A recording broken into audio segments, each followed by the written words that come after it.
اور پاکستان میں سالانہ 1.5 لاکھ افراد کینسر میں مبتلا ہو رہے ہیں. اگر مرض پر تشویش کا اظہار تو کیا جاتا ہے لیکن عملی طور پر اس سے جان لیوا امراض پر کوئی خاص توجہ نہیں دی جاتی ہے. اس حوالے سے بات کرنے کے لیے ہم نے آج مدعو کیا ہے آنکولوجسٹ ڈاکٹر ذیشان طارق کو، جس وقت ہمارے ساتھ اسٹوڈیو میں موجود ہیں. Thank you very much doctor صاحب ہمیں جوائن کرنے کے لیے. کیسے ہیں آپ؟ میں ٹھیک ٹھاک. آپ کیسے ہیں؟ بالکل ٹھیک ٹھاک. ڈاکٹر صاحب سب سے پہلے تو جس طرح سے آج کینسر سے بچاؤ کا عالمی دن ہم منا رہے ہیں اور جس کا مقصد زیادہ سے زیادہ اویئرنیس پھیلانا ہے اس مرض کے حوالے سے، اس موذی مرض کے حوالے سے، پاکستان میں بہت زیادہ تشویشناک صورتحال ہے جو فیکٹس ہمیں بتا رہے ہیں، اور یہی کہ پاکستان ایشیا میں کینسر سے جو متاثرہ ملک ہیں ان میں پہلے نمبر پر آ رہا ہے. کیا کہیں گے آپ؟ بالکل ٹھیک کہا آپ نے. سب سے پہلے تو پاکستان کے اندر اینولی 1,85,000 نئے کیسز ڈائگنوز ہو رہے ہیں every year in Pakistan, which is a big number. تو اس میں جو 3 چیزیں ہم لوگ کر سکتے ہیں، number 1 have good life style, جس میں you have to exercise daily, fruits and vegetables, avoid smoking, alcohol, tobacco. اور سیکنڈلی ہمارے ملک میں نسوار کا بہت کلچر کامن ہے، پان کا، اس کی وجہ سے head and neck cancer commonly ہوتے ہیں. سیکنڈلی جو ہم لوگ کر سکتے ہیں وہ ویکسینیشنز ہیں، جس طرح ہیپیٹائٹس بی کی ویکسینیشن ہے. اب نئی ویکسینیشن ایک آئی ہے HPV کی، ہیومن پیپلوما وائرس کی ویکسین ہوتی ہے. تو وہ آپ کو پروٹیکٹ کرتی ہے against head and neck cancers and خواتین کو سروائکل کینسرز ہیں.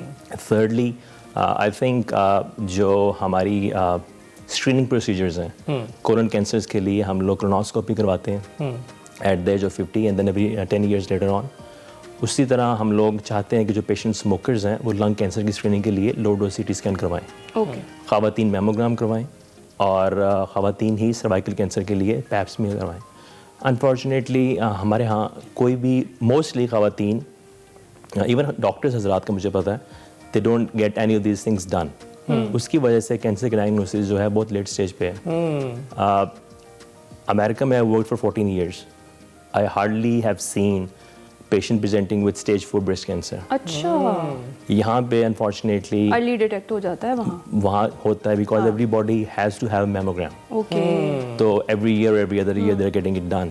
یہاں پرابلم یہ ہے کہ پیشنٹس کے پاس ایک تو ریسورسز کی کمی ہے، سیکنڈلی اویئرنیس کی، تھرڈلی ایون جو لوگ افورڈ بھی کرتے ہیں، پڑھے لکھے بھی ہیں، ان میں بھی ٹرینڈ نہیں ہے. Nobody is like taking care of themselves. تو اپنے لیے کسی کے پاس ٹائم ہی نہیں ہے. Every body is so busy. So you talked about life style.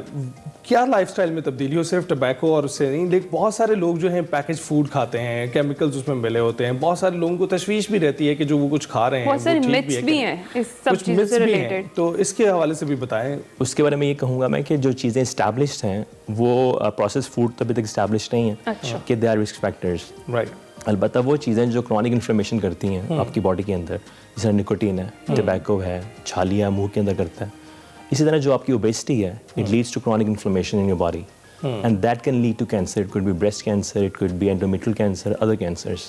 تو جو کرونک انفلیمیشن ہے because of these irritants and smoking and alcohol, they can lead to cancers. تو ابھی تک جو پروسیسڈ فوڈز ہیں یا باقی چیزیں ابھی تک we can say it's a myth. We have not proven that yet. اور ڈاکٹر صاحب پاکستان میں آپ نے کون سے جو ٹائپس ہیں کینسر کی بہت زیادہ کامن ہے، اور جس طرح سے آپ نے بتایا کہ آپ نے US میں بھی کام کیا ہے اور وہاں پر کچھ چیزیں ڈفرینٹ ہیں، یہاں پر ایک پیشنٹ کے علاج کے لیے کون کون سے چیلنجز ہیں یا کون کون سی مشکلات کا سامنا کرنا پڑتا ہے بینگ اے ڈاکٹر آپ کو بھی اور ایک پیشنٹ کو بھی؟ کامن کینسرز میں خواتین میں بریسٹ کینسر اور عموماً ہیڈ اینڈ نیک کینسر اور مرد حضرات میں لنگ کینسر. یہ 3 کامن کینسرز ہیں. جہاں تک چیلنجز ہیں ان میں نمبر 1 ڈائگنوسس ہے. Unfortunately since patient are not getting screened and then they don't even go to doctors. So and even they sometimes go to doctors, many of us unfortunately are not trained enough. They can't even pick up early signs or symptoms of cancer. By the time they see oncologist, so probably they will have stage 4 disease anyways, which is very unfortunate. Secondly, even if they're diagnosed at later stages or earlier stages, many of them cannot even afford treatment. ہمارے پاس شوکت خانم اس وقت hospital ایک ہے، that is in Lahore, Peshawar and Karachi میں بن رہا ہے. I think he probably needs if not more, at least 100 of these kind of hospitals in Pakistan. جتنی ہماری population ہے. Like for example, in city of like 15,000 population, I've seen cancer centers where they had only population of 15,000. اور ہماری تو even صرف لاہور کی probably آبادی 15 million ہوگی. we probably have one cancer, maybe 2 cancer centers, and that's all.